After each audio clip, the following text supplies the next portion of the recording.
Hi, Biotechnology Exposed, Part 2.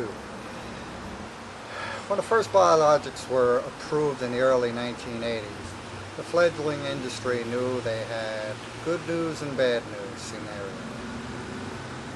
Good news is that they could produce medicines for yet unmet maladies and conditions that regular pharmaceutical drugs couldn't meet. The bad news was the exorbitant costs to make these biologics, that they cost 70 times more than the average pharmaceutical.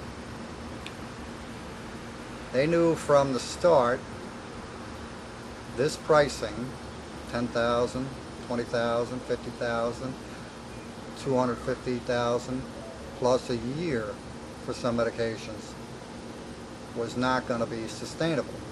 So what could they do? They had to look into other methods of producing these biologics. A cost-saving production method would have to be found. But how would they do this while protecting their profits in what has amounted to $100 billion, with a B, dollar industry? Well, they had a promising new method of producing biotechs vastly cheaper that they were working on.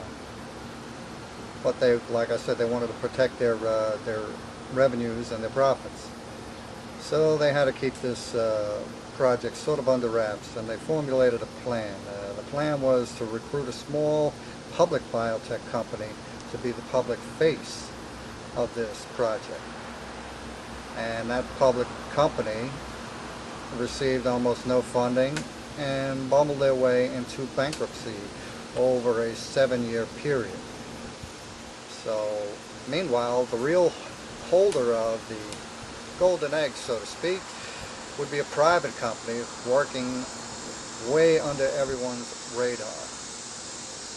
So if the public company bumbled their way out of business, the public would think, well, how good was that method to make biologics? How good could it be if they went out of business and no one would fund them? Well, that was part of the plan.